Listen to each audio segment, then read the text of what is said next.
जैसे मैं भी फिजिक्स में भी आपको क्या समझा रहा था कि आपने ग्राफ्स की बेसिक्स पढ़ी हैं, उन्हीं बेसिक्स को उठाकर हमने फिजिक्स में अप्लाई किया है। तो कौन सी बेसिक्स हैं जो यहाँ पे हमने पढ़ी हैं?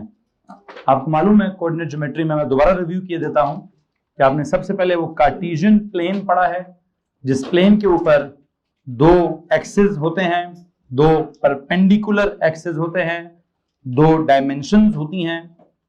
एक को आप हॉरिजॉन्टल डायमेंशन या वर्टिकल डायमेंशन कहते हैं, एक को आप एक्स एक्सिस या वाई एक्सिस कहते हैं। वो कुल मिलाकर एक प्लेन बनाते हैं, एक रेक्टेंगुलर प्लेन बनाते हैं जिसको हम कार्टेशियन प्लेन कहते हैं। उसके ऊपर किसी भी पॉइंट के हमेशा दो कोऑर्डिनेट्स होते हैं, पहला एक्स कोऑर्डिनेट होता है और दूसरा वाई कोऑर्डिनेट होता है। वहां भी किसी भी दो पॉइंट्स को अगर हम स्ट्रेट लाइन से ज्वाइन कर दें तो एक लाइन सेगमेंट बनती है जिसकी लेंथ निकालने का फॉर्मूला भी हमें मालूम है, जिसका मिड पॉइंट निकालने का फॉर्मूला भी हमें मालूम है, जिसकी स्लोप निकालने का भी हमें फॉर्मूला मालूम है। और फिर अल्टीमेटली वो लाइन सेगमेंट जिस पूरी लाइन का हिस्सा होगी उस पूरी लाइन की अलजेब्रिक इक्वेशन निकालने का तरीका भी हमें जो है वो मालूम है। तो हमने क्या किया हुआ है, पॉइंट का कॉन्सेप्ट, फिर पॉइंट्स को जोड़कर लाइन सेगमेंट का कॉन्सेप्ट, फिर लाइन सेगमेंट को अगर एक्सटेंड कर दी जाए on both the ends there is a concept of line, वो हमने किया हुआ है। फिर उस लाइन को ग्रेड के साथ लिंक करके लाइन की इक्वेशन का कॉन्सेप्ट हमने डेवलप किया हुआ है। और लाइन की इक्वेशन में हम अल्टीमेटली किस तरीका तक पहुंचे हैं, तीन किस्म की इक्वेशंस हमने डिस्कस की हैं कि एक होती है वो वाली standard form of the linear equation, क्या है जनाब उसकी science, ax plus by plus c equals to 0। फिर एक है वो point intercept form of the equation, that is वो क्या है, y minus y1 is equal to m into x minus x1। और फिर इसके बाद एक तीसरी कौन सी, वो होल वाली y equals to mx plus c, that is the third form of the equation. बहरहाल जब हमने इसकी बात की तो हमने अल्टीमेटली क्या कहा कि वो further detail of the gradient की बात हो रही थी, और उस further detail of the gradient में एक तरफ क्या कॉन्सेप्ट हुआ, राइजिंग लाइन का concept positive gradient, falling line का concept was negative gradient, and then parallel lines के कॉन्सेप्ट के लिए क्या होता है, उनका ग्रेडियंट सेम होता है, और परपेंडिकुलर लाइंस का जो ग्रेडियंट है वो क्या होता है, वो एक दूसरे का नेगेटिव रेसिप्रोकल होता है। बहरहाल जिस पेज पर अभी आप मौजूद हैं इस पेज के हेडर पे जाएं और वहां पे वो पैरेलल लाइंस वाली बात भी लिख दें, क्योंकि वैसे तो पैरेलल लाइंस वाली बात बहुत पहले कहीं हुई हुई है, लेकिन जिस पेज पर आप मौजूद हैं जहां पर आप कहते हैं जी राइजिंग लाइन का gradient is always positive, falling line का gradient is always negative, perpendicular lines का gradient is negative reciprocal of each other. I would like कि आप इस पेज के हेडर पर क्या लिखें कि gradient of parallel lines is always क्या, सेम या इक्वल, या सेम या इक्वल। तो लिखे जी gradient of parallel lines is always same, लिखवाया है, लेकिन जिस पेज पर अभी आप मौजूद हैं इस पेज के हेडर पर भी चाहिए इस नोट को, ग्रेडियंट ऑफ क्या, पैरेलल लाइंस इज सेम। ठीक हो गया। अच्छा, अब चूंकि इस पेज पर आप ग्रेडियंट की डीट देखें, आपकी हेडिंग क्या चल रही है, आपकी यहां क्या हेडिंग चल रही है, फर्दर डिटेल ऑफ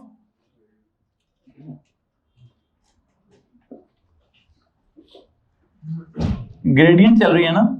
इसमें आपने किस किस किस्म की लाइन का जिक्र कर लिया है, सबसे पहले आपने लिखा है जी राइजिंग लाइन, इस लाइन का जिक्र हो गया, फिर फॉलिंग लाइन, इस लाइन का जिक्र हो गया, फिर पेज के हेडर पर पैरेलल लाइंस, उसका जिक्र हो गया, फिर नीचे परपेंडिकुलर लाइंस, इसका जिक्र हो गया। अच्छा, आज आपने एक चीज ऑब्जर्व की है, मैंने एक लाइन यूं बनाई हुई थी और एक लाइन यूं बनाई हुई थी, तो उसके बारे में भी यहाँ मैथ्स में कोई कमेंट लिख देना चाहिए कि अगर हम एक काम करते हैं, आपने यहाँ पे राइजिंग लाइन का जिक्र किया है, फॉलिंग लाइन का जिक्र किया है, पैरेलल लाइंस का जिक्र हुआ है, परपेंडिकुलर लाइंस का जिक्र हुआ है, एक जिक्र मुझे और करने दीजिए, कौन से वाला जनाब साहब।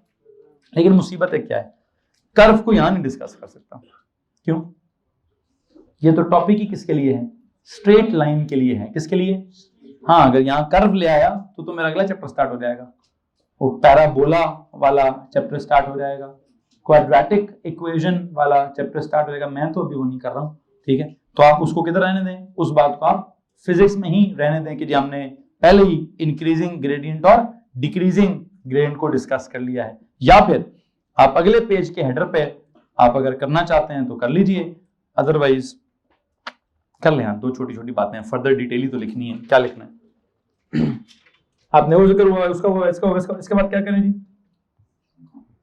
यहाँ x है, यहाँ y है, यूं करके एक लाइन लगाएं, और यहाँ x है, यहाँ y है, यूं करके लाइन लगाएं। इसकी हेडिंग क्या दे दें, कौन सा ग्रेडियंट है जी, इंक्रीजिंग ग्रेडियंट, और इसका ग्रेडियंट कैसा है जी, डिक्रीजिंग ग्रेडियंट।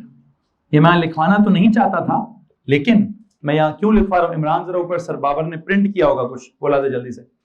यहाँ मैंने इंक्रीजिंग ग्रेडियंट लिखवा दिया है और यहाँ मैंने डिक्रीजिंग ग्रेडियंट लिखवा दिया है। उसकी वजह मैं क्या समझता हूँ, मुझे वो फिजिक्स का लेक्चर याद आ गया। और आपकी हेडिंग यहाँ क्या चल रही है, आपकी यहाँ हेडिंग भी फर्दर डिटेल ऑफ ग्रेडियंट चल रही है। तो राइजिंग लाइन हो गई है, फॉलिंग लाइन हो गई है, परपेंडिकुलर लाइंस हो गई हैं, पैरेलल लाइंस हो गई हैं, तो क्यों ना कर्व्ड लाइन का ग्रेडियंट जो है वो भी यहाँ डिस्कस कर लूं कि कर्व अगर ऊपर की तरफ हो रहा है तो उसकी स्लोप में इजाफा हो रहा है, वो चढ़ाई चढ़ रहा है, और अगर क्या कहते हैं कर्व यूं करके हो रही है तो वैसे तो चढ़ाई चढ़ रहा है, ग्रेडियंट तो है ही है, स्लोप तो है ही है, लेकिन इधर स्लोप में इजाफा होता जा रहा है, यहाँ स्लोप में थोड़ी कमी होती जा रही है। मैं बस इसके बारे में मजीद बात नहीं करना चाहता, मैं इसका मैथमेटिकल वर्जन एक दफा जब स्टार्ट होगा तो आप देखेंगे कि उसमें से कितना ज्यादा जो है वो अलजबरा निकलने की कोशिश होती है। मैं जो बात अभी आपसे करना चाहूंगा वो कौन सी बात है जनाब साहब, वो ये है कि फर्दर डिटेल ऑफ ग्रेडियंट को खत्म करें, और मैं भी आपको फर्दर डिटेल ऑफ क्या कराने चाहता हूं, मैंने further detail of algebraic equation of क्या, ऑफ अ स्ट्रेट लाइन को डिस्कस करना है। तो जो मेरे पास अभी हेडिंग है इस बात को वाइंड अप करें और अगली हेडिंग दे जनाब साहब, फर्दर डिटेल ऑफ क्या,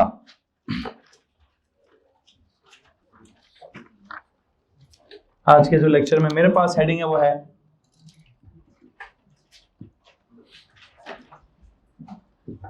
देखें, अगर आप गौर करें तो आपने इस टॉपिक से पहले दो कॉलम्स बनाए हुए थे। एक तरफ कॉन्सेप्ट था क्या, ग्रेडियंट ऑफ अ लाइन, और दूसरी कॉन्सेप्ट क्या था, इक्वेशन ऑफ अ लाइन। तो ग्रेडियंट ऑफ अ लाइन का मैंने फर्दर थोड़ा कॉन्सेप्ट दे दिया, अब मैं इक्वेशन ऑफ अ लाइन का थोड़ा सा फर्दर कॉन्सेप्ट देना चाहता हूं। हेडिंग दीजिए फर्दर डिटेल ऑफ क्या, इक्वेशन ऑफ अ लाइन। आज का ये टॉपिक है भाई, further detail of equation of a line. अच्छा, अब आपसे एक सवाल है, प्लीज बताएं, यहां एक लफ्ज है इक्वेशन और यहां एक लफ्ज है लाइन, और लाइन भी कौन सी वाली लाइन का जिक्र हो रहा है sir ji? I think straight line का जिक्र हो रहा है। Further detail of equation of a straight line. Okay, आपसे मुझे एक बात बताएं, इक्वेशन किस सेक्शन ऑफ द मैथ्स का टर्म है? अलजेब्रा का टर्म है। स्ट्रेट लाइन किस मैथ्स के सेक्शन का टर्म है? ज्योमेट्री का। शेप है, एक सीधी लाइन एक शेप होती है ना, तो शेप्स किधर पढ़ते हैं? ज्योमेट्री में पढ़ते हैं। तो आई बिलीव या ज्योमेट्री में पढ़ते हैं या आपने इधर ग्राफ में पढ़ा हुआ है कि ग्राफ के ऊपर आपने एक स्ट्रेट लाइन लगाई है। तो अगर आपने ग्राफ के ऊपर स्ट्रेट लाइन लगाई है तो मैं समझता हूं कि ये या तो ग्राफिकल बात है या ये ज्योमेट्री की बात है, ज्योमेट्री या ग्राफ की बात है। ओके, अब आपको एक बात मालूम है कि सर जी जब ग्राफ के ऊपर आप सीधी लाइन लगाते हैं तो उसकी एक इक्वेशन होती है, पता कि नहीं पता है?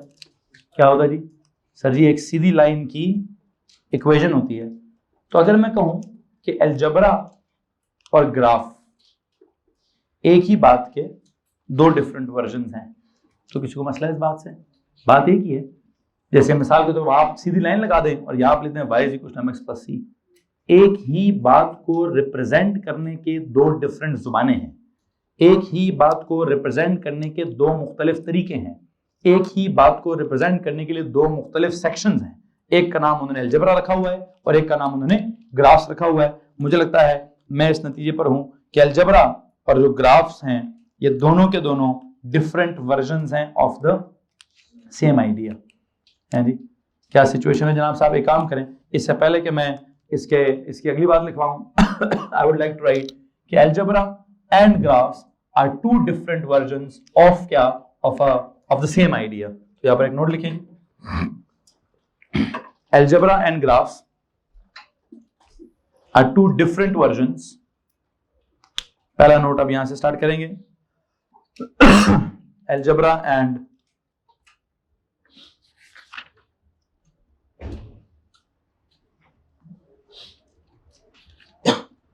graphs are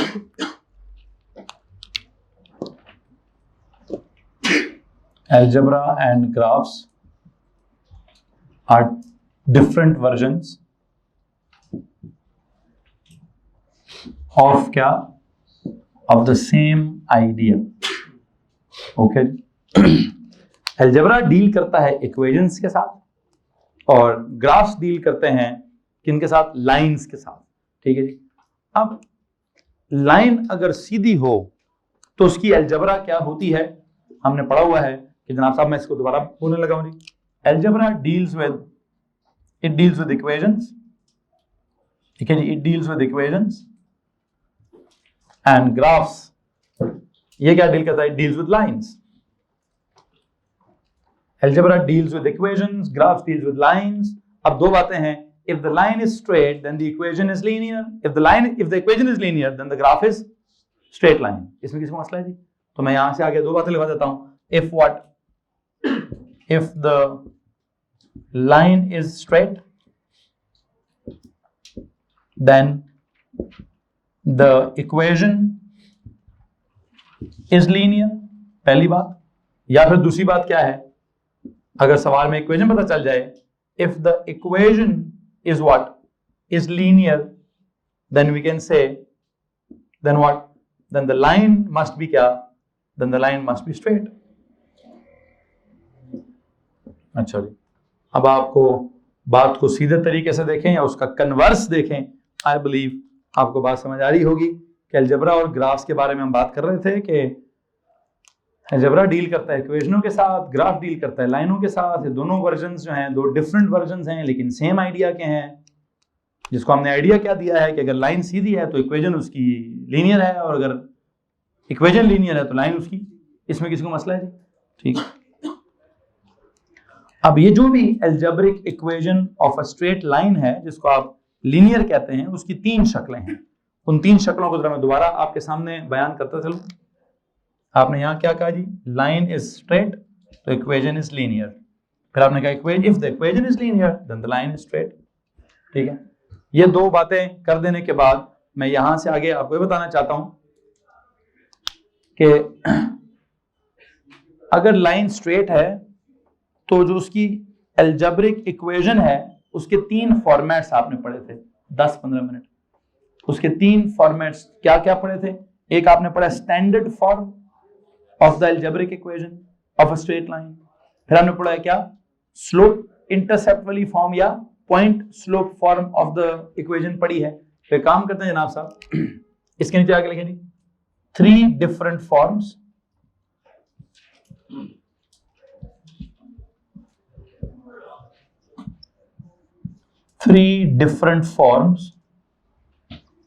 of the linear equation for a straight line are,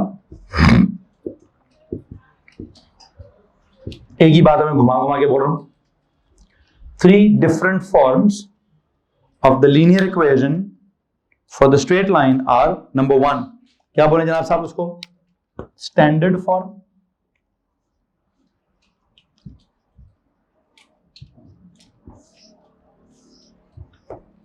दूसरा जो है वो क्या होगा जनाब साहब, that will be point slope form,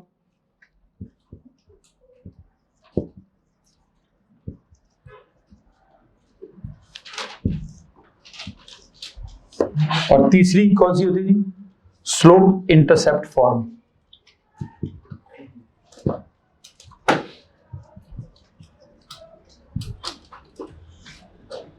okay, पहला जो स्टैंडर्ड फॉर्म है, आई होप यू नो क्या है स्टैंडर्ड फॉर्म, कैसे लिखते हैं जी? ax plus by plus c is equal to 0। जो पॉइंट स्लोप फॉर्म है उसकी क्या साइंस है सर जी? पॉइंट स्लोप फॉर्म जो है वो कैसे होती है? पॉइंट का मतलब क्या है? पॉइंट कोई भी पॉइंट होगा, लाइक कौन सा? कोई भी एक ऐसा पॉइंट पता होगा, लाइक x1, y1। स्लोप मतलब सर जी उसका m पता होगा, क्या पता होगा? इन दोनों को इन्वॉल्व करो तो क्या बनता है? y minus y1 is equal to m into x minus x1। Slope intercept, slope intercept form का मतलब क्या है सर जी? स्लोप मतलब m की वैल्यू इन्वॉल्व होगी, इंटरसेप्ट मतलब कौन सा इंटरसेप्ट? y इंटरसेप्ट इन्वॉल्व होगा, तो क्या इक्वेशन होगी यहाँ पे? y is equal to mx plus c। ये तीन जरा शक्लें लिख दीजिए please.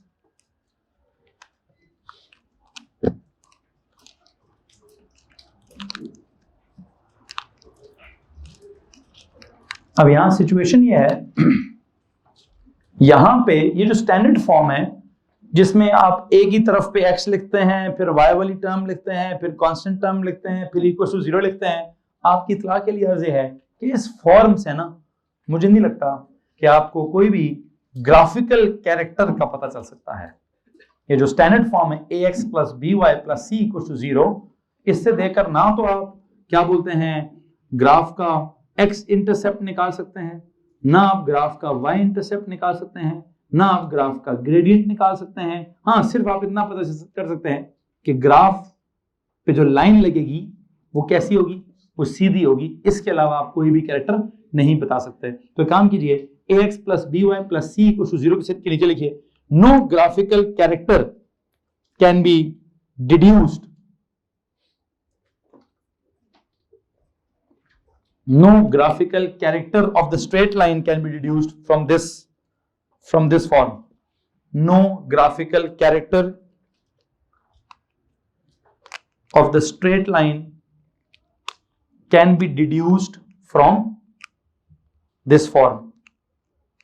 No graphical character of the straight line can be deduced from this form. From this form. अच्छा, अगर मैं इस वाली फॉर्म पर आ जाऊं जो आपने ओ लेवल में पढ़ी हुई है, ये वाली, इसका क्या सीन है? इसमें क्या है? इस वाली फॉर्म में if y is the subject of the equation, then what? Then the coefficient of x describes the gradient of the straight line and the constant term tells us the y. तो एक काम करें, इसके नीचे लिखें, if y is the subject, if y is the subject of the equation, if y is the subject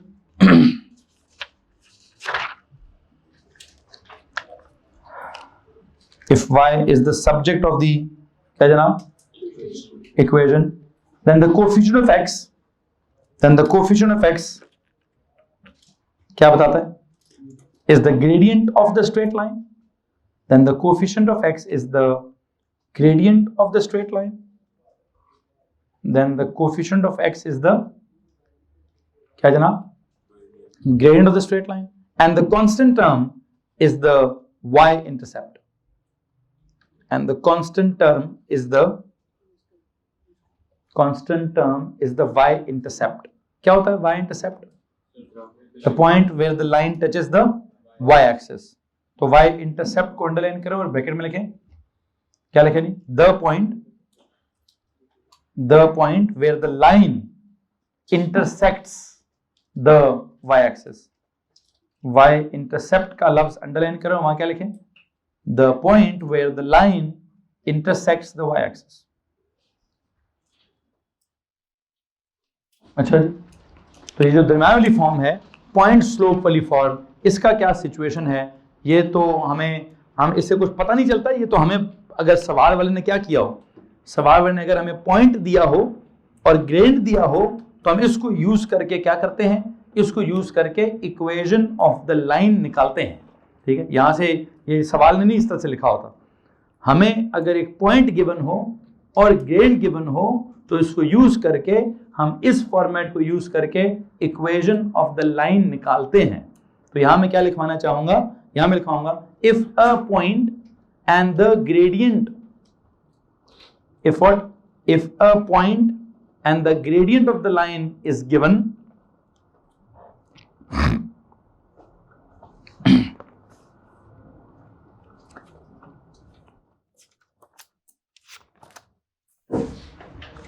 क्या लिखा है जनाब साहब?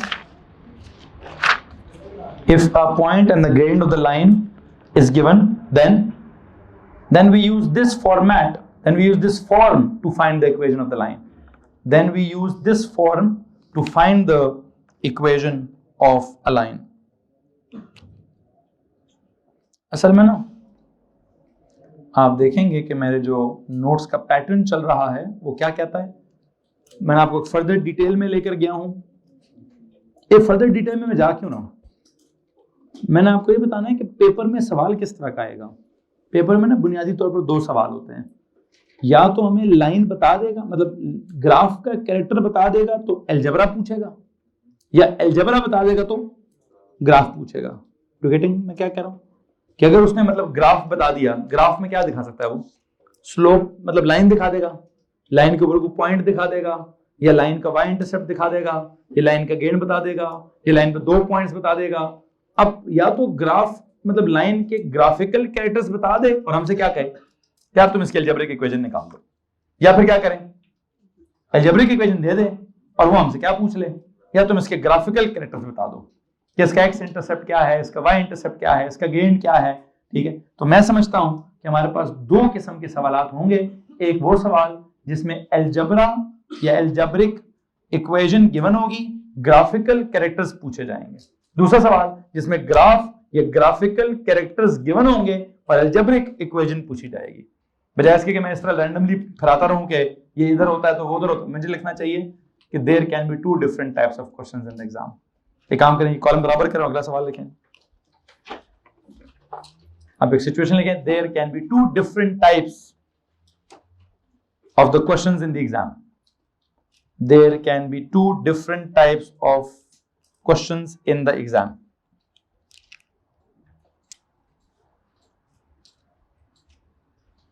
Number 1,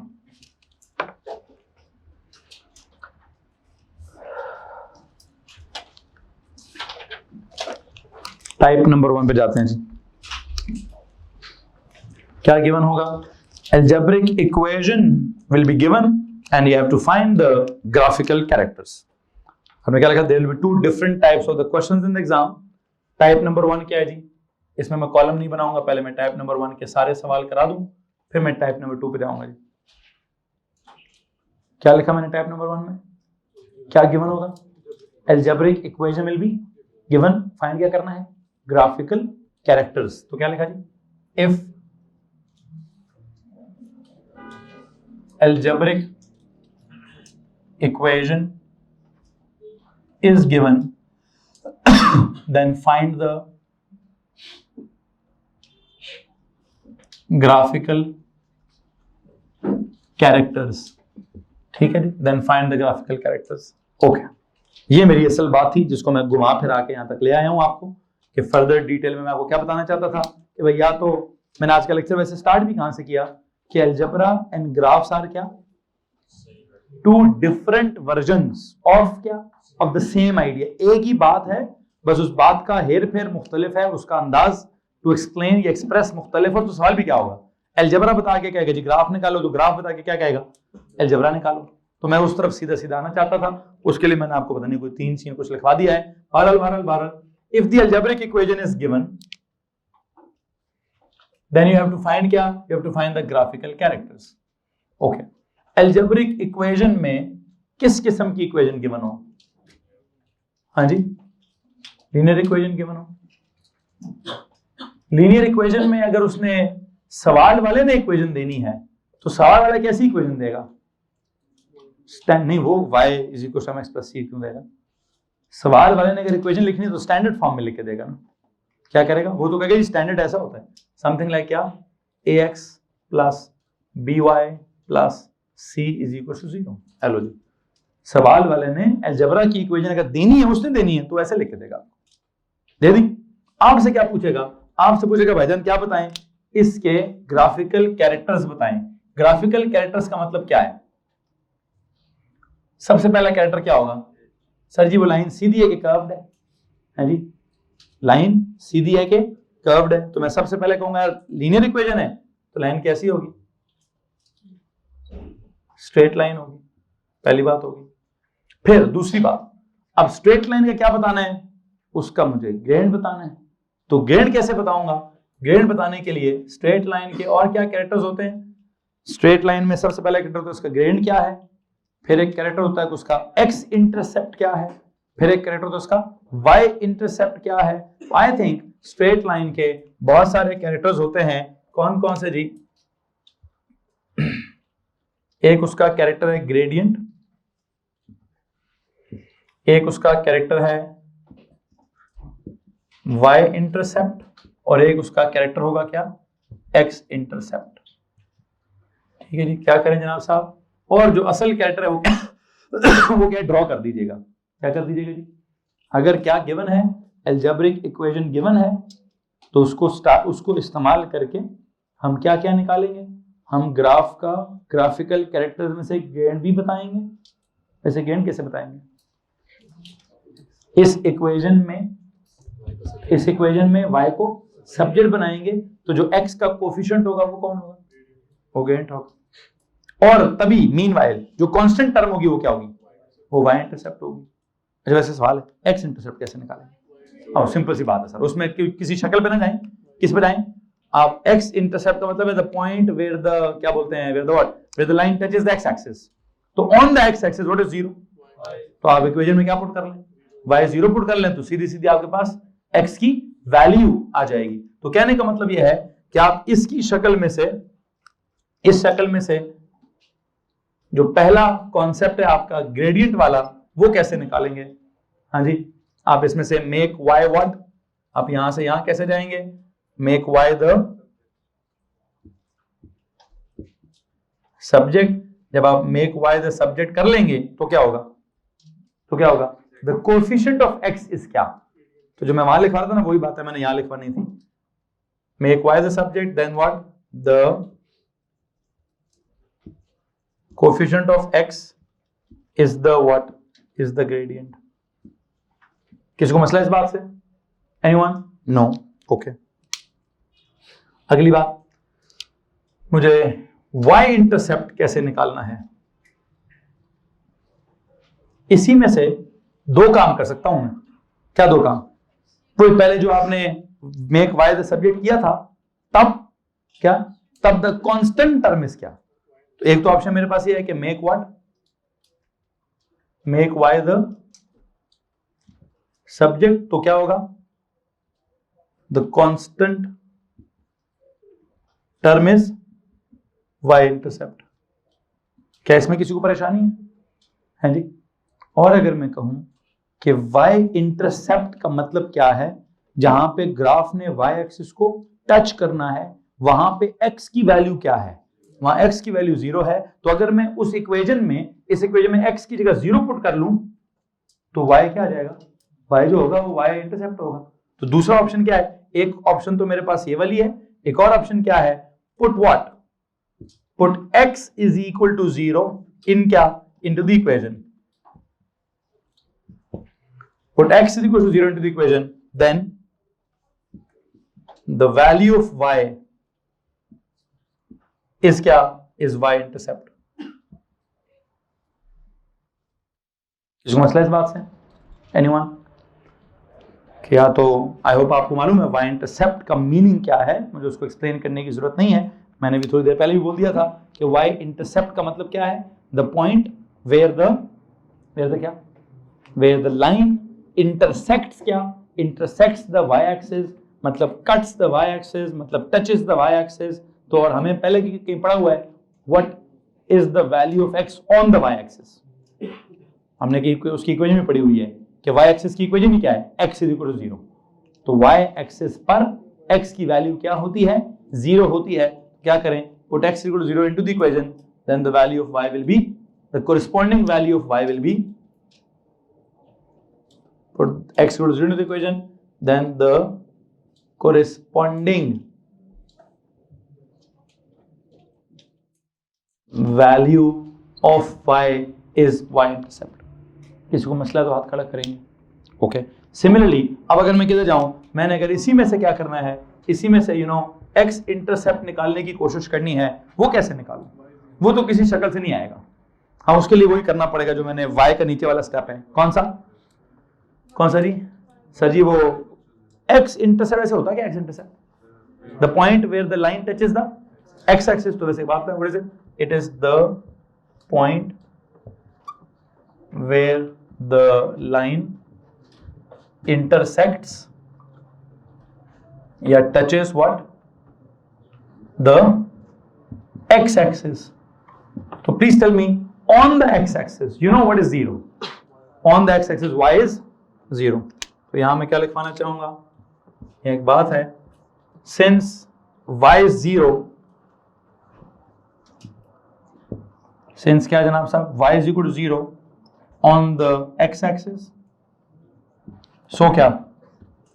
So putting y is equal to 0,